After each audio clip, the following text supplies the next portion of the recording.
22,000 కోట్లు రాష్ట్రం మొత్తం చెల్లిస్తే ఒక్క పాలమూరు జిల్లాలోనే 8,000 కోట్ల రూపాయలు దాదాపుగా. అంటే పాలమూరు జిల్లాకు నేను అధికంగా నిధులు ఇచ్చినట్ట, పాలమూరు జిల్లాకు అన్యాయం చేసినట్ట. ఇప్పటికీ జిల్లాల ప్రాజెక్టులు పూర్తి చేయాలంటే 4,000 ఎకరాల భూసేకరణ చేయాలి. భూసేకరణ చేయకుండా కాంట్రాక్టర్లకు ఎన్ని పైసలు ఇచ్చినా, కాలువ 5 కిలోమీటర్లు తొలవాలంటే 1 కిలోమీటరు భూసేకరణ చేసి మళ్ళీ 1/2 కిలోమీటర్ వదిలి మళ్ళీ 1/2 కిలోమీటరు భూసేకరణ చేసి మళ్ళీ 1/2 కిలోమీటర్ వదిలితే నీళ్లు వారుతాయా? రిజర్వాయర్లలో ఆడాడ కొంత భూమి ఉంటే కోర్టులో వచ్చి స్టే తెచ్చుకుంటే రిజర్వాయర్లలో నీళ్లు నింపగలమా? ఈరోజు కాలువలకు మెయిన్ ల్యాండ్ కెనాల్స్కి నువ్వు భూసేకరణ చేయలేదు. రిజర్వాయర్ల సమస్యలు అట్లనే ఉన్నాయి. ఉదండాపూర్లో R&R సమస్య ఉంటే నిన్నమన్న మీకు తెలుసు కదా, R&R సమస్యను ఈరోజు ఆ సమస్యను పరిష్కరించుకునే ప్రయత్నం చేస్తున్నాం. ఇవి ఏవి చేయకుండా, భూసేకరణ చేయకుండా, లేకపోతే R&R ప్యాకేజీలు ఇవ్వకుండా రిజర్వాయర్లలో నీళ్లు నింపగలమా? అందుకే ఈరోజు ఆ సమస్యలన్నిటిని సంపూర్ణమైన అవగాహన చేసుకొని రాబోయే 2 ఏళ్లలో మ్యాక్సిమం ఈ జిల్లాలో ఉండే పనులన్నిటిని పూర్తి చేయాలని ఈరోజు కంకణం కట్టుకొని మేమందరం క్షేత్రస్థాయిలో పర్యటన చేసి కార్యాచరణ తీసుకొని ముందుకు వెళ్తున్నాం.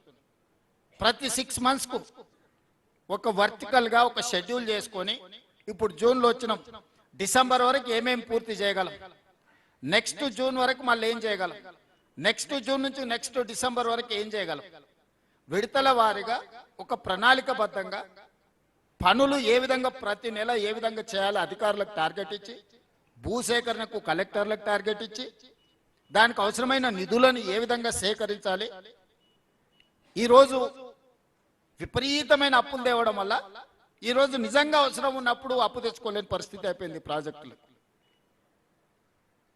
రాష్ట్రంలో ఇతర ఆర్థిక పరిస్థితి చిన్నాభిన్నం అయిపోయింది.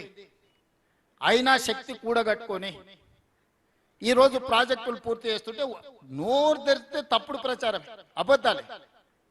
90% పాలమూరు జిల్లా ప్రాజెక్టులు పూర్తినాయని నిన్నమన్న వాళ్ళు ప్రెస్ మీట్ చెప్పారా? మీరందరూ రిపోర్ట్ చేసిరు కదా. 90% పనులు పూర్తయితే వాళ్ళ అంచనాల ప్రకారమే, వాళ్ళు ఇచ్చిన జీవో ప్రకారమే 55,000 కోట్ల రూపాయల పాలమూరు రంగారెడ్డి ఎత్తిపోతలు కావాలన్నా వాళ్ళు అదే చెప్తారు కదా. వాళ్ళ హయాంలో ఖర్చు పెట్టిందే 27,000 కోట్లు. వాళ్ళు ఆ రోజు చేసిన అంచనా 55,000 కోట్లు. ఈ రోజు అది ఎంత అవుతుందో మళ్ళా కొత్త రేట్లు పెరిగినా ఇంకా అంచనా చేయలే. 50% కూడా నిధులు ఖర్చు పెట్టకుండా 90% పనులు ఎట్లా పూర్తయితాయి?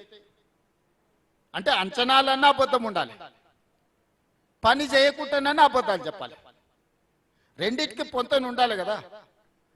55,000 కోట్ల రూపాయలతోని పాలమూరు రంగారెడ్డి ఎత్తిపోతలు పూర్తి అవుతుంది అన్నప్పుడు 27,000 కోట్ల రూపాయలు అంటే సరిగ్గా 50%, లెస్ దాన్ 50%, 48-47%, 47-48% నిధులు ఖర్చు పెడితే 90% పనులు ఎట్లా పూర్తవుతాయి? మీడియా మిత్రులుగా నేను మిమ్మల్ని అడుగుతున్నా. నాకు ఆ సైన్స్, ఆ మ్యాథ్స్ నాకు అర్థమవుతలేదు.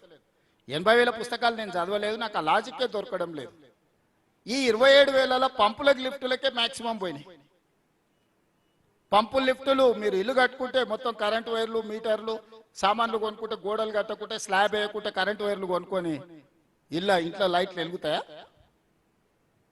ఎందుకు ఎలక్ట్రోమెకానికల్ ఎక్విప్మెంట్ కొన్నాడంటే 20%, 30%, 40% కమిషన్లు కొట్టడానికి అడగోలుగా రేట్లు పెంచి ఆ పైసలు ఇచ్చాడు.